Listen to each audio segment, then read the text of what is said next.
Hello दोस्तों, मैं नसीम अख्तर और आप देख रहे हैं मेरा YouTube चैनल नसीम के साथ। आज हम बात करने जा रहे हैं सीमांचल के सौहार्द के संबंध में। दोस्तों, पूरे भारत में मुस्लिम विरोधी तत्वों द्वारा बड़े जोर शोर से एक थ्योरी फैलाई जाती है। मीडिया और सोशल मीडिया के द्वारा इस थ्योरी को प्रचारित करने का प्रयास किया जाता है। कई बार राजनीतिक नेतागण अपने विवादित बयानों से इस थ्योरी को मजबूत करने की कोशिश करते हैं। आप रोजाना टीवी डिबेट में इस पर बहस करते हुए सुनते होंगे। कहा जाता है कि मुसलमान उपद्रवी नेचर के होते हैं। वे जहां कमजोर और कम संख्या में होते हैं वहां दब कर रहते हैं, कॉम्प्रोमाइज करते हैं, परंतु जहां उनकी संख्या ज्यादा होती है वहां अन्य धर्म के मानने वालों को प्रताड़ित करते हैं, उन पर अत्याचार करते हैं, अशांति फैलाते हैं और बहुत तरह के एलिगेशंस मुसलमानों पर लगाए जाते हैं। आज हम सीमांचल को इसी तथाकथित थ्योरी के संदर्भ में देखने का प्रयास करेंगे। दोस्तों, मुसलमानों के विरुद्ध फैलाई गई इस थ्योरी का खंडन करने के लिए सीमांचल का शांतिपूर्ण माहौल ही पर्याप्त है,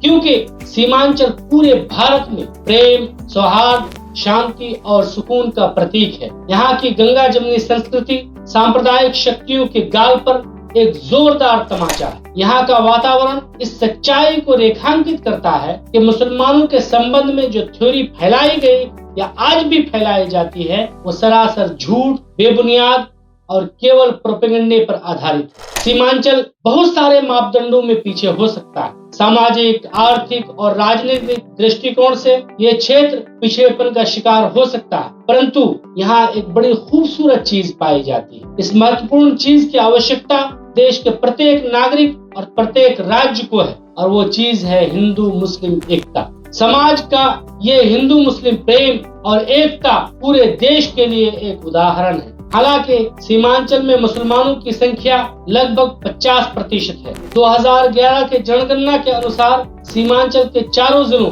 कटिहार, पूर्णिया, अररिया और किशनगंज में मुसलमानों की संख्या मजबूत होने के साथ साथ कुछ प्रखंडों और विधानसभाओं में उनकी संख्या भारी अक्सरियत में है। अगर हम कटिहार की बात करें तो मुसलमानों की जनसंख्या लगभग 44.5% है। पूर्णिया में यह संख्या 38% से अधिक, जबकि अररिया में 42% और किशनगंज में 68% के लगभग है। याद रखना चाहिए कि ये 2011 के सेंसस के अनुसार है। आज के माहौल में ये संख्या बढ़ भी सकती है, और केवल सीमांचल ही नहीं बल्कि सीमांचल से सटे बंगाल और झारखंड के कई जिले ऐसे हैं जहां मुसलमानों की भारी अक्सरियत है। इसके बावजूद आजादी के बाद से लेकर आज तक यहाँ कोई बड़ी सांप्रदायिक घटना नहीं हुई, और आजादी के बाद से ही नहीं बल्कि आजादी से पहले अंग्रेजों का मुकाबला भी यहाँ के लोगों ने कंधे से कंधे मिलाकर किया था और कभी कोई मतभेद नहीं होने दिया था। उससे पहले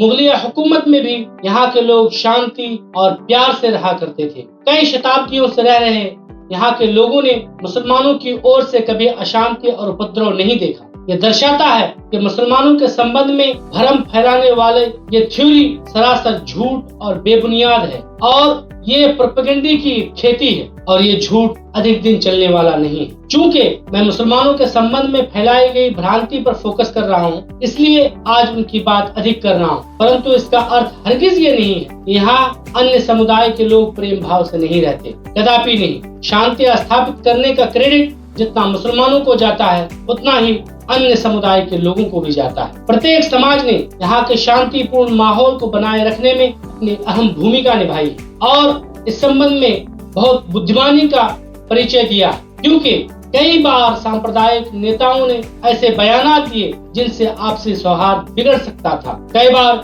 नेताओं ने यहाँ तलवार बांटकर स्पष्ट संदेश देने का प्रयास किया कि वे अशांति फैलाने के फिराक में हैं, परंतु यहाँ के लोगों ने ऐसे नेताओं को न केवल नकार दिया बल्कि उनके प्रयासों को विफल बना दिया। कुछ दिनों बाद फिर विधानसभा चुनाव है। बिहार के विधानसभा चुनाव में ध्रुवीकरण की राजनीति पर विश्वास रखने वाले लोग और ऐसी पार्टियां फिर अपना एजेंडा चलाने का प्रयास करेंगी, गंदा खेल खेलने का प्रयास करेंगी।